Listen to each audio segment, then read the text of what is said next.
আপনি কখনো নিজের মনকে পরিষ্কার করতে, নিজের মনকে শান্ত করতে কোনো এরকমের সভাতে যাবার কথা ভেবেছেন? এরকম সৎসঙ্গে যাওয়ার কথা ভেবেছেন বা গেছেন?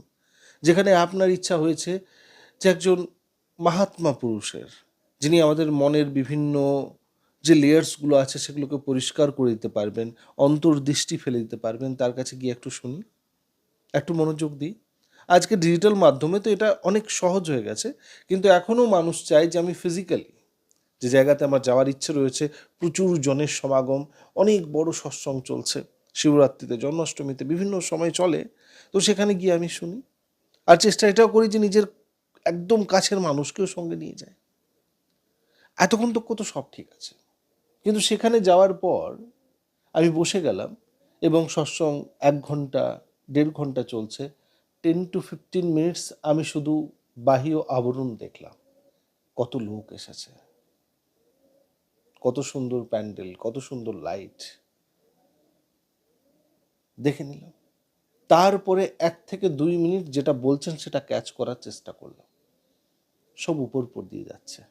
তারপরে মনে হলো যে যখন এসেইছি কিছু ইম্পর্টেন্ট ডিসকাশন করে নিই নিজের পরিবারে নিয়ে বা নিজের বন্ধু-বান্ধবকে নিয়ে যারা বসেছে, যে একটা জোক তৈরি হয়েছে, "তুমি কোথা থেকে এসছো?" "না, আমি বীরভূম থেকে এসেছি।" "তুমি কোথা থেকে এসছো?" "না, আমি বোলপুর থেকে এসেছি।"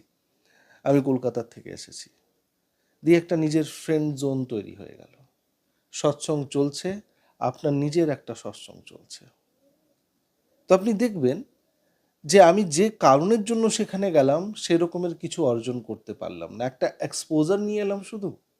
আর তার সাথে সাথে বাইরে বেরিয়ে কোথাও চা খেলাম, বিস্কিট খেলাম, সেম লাইফ রিপিট করলাম।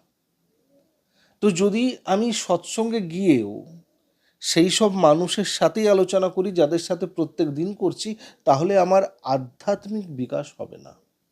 আমার মানসিক রূপ থেকে আমি পরিষ্কার হতে পারবো না।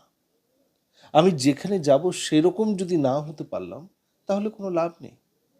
বাবলুকনাথ বলছেন যে সৎ সঙ্গ করার জন্য সেই রকমের মানুষ যাকে তুমি সঙ্গী করেছো তার মতন নিজের আচরণকে বানানোর চেষ্টা করো। যদি সৎসঙ্গে থেকেও তুমি নিজের আচরণে নিজের যে হ্যাবিট রয়েছে সেটা যদি ত্যাগ না করলে, তাহলে কিন্তু তোমার কোনো উন্নতি হবে না। জিনিসটি বুঝতে পারছো? তো আচরণ যদি পরিষ্কার রাখতে হয়, তাহলে সেই সব মানুষের সঙ্গে যখন থাকবে তখন মনকে তার মনের সাথে মিলিয়ে দিতে হবে। আর যদি সেটা না করতে পারলে, তাহলে বড় বড় সৎসঙ্গে গিয়ে কোনো লাভ নেই। মন্দিরে অনেক মানুষ পুষ্পাঞ্জলি দিচ্ছে, আপনিও গেছেন, হাত জোড় করে রয়েছেন ২,০০০-৩,০০০ মানুষের পেছনে, শুধু লোক দেখছেন, মন দিতে পারছেন না, কোনো লাভ নেই। তার জন্যে মনকে পরিষ্কার করার জন্যে যেই রকমের পরিবেশে আপনি যাচ্ছেন, ভালো পরিবেশে, সেই রকমই নিজের মনকে করার চেষ্টা করুন। এটাই হচ্ছে ১ম ধাপ, আর এটাই হচ্ছে শেষ ধাপ। মাঝামাঝি কোনো গল্প নেই। আপনাকে নিজের মনকে, নিজের বিশ্বাসকে সব কিছু তার উপরে সঁপে দিতে হবে। সম্পূর্ণ সমর্পণ করতে হবে। তবে গিয়ে আপনি সেই জায়গার আসল লাভটি পাবেন।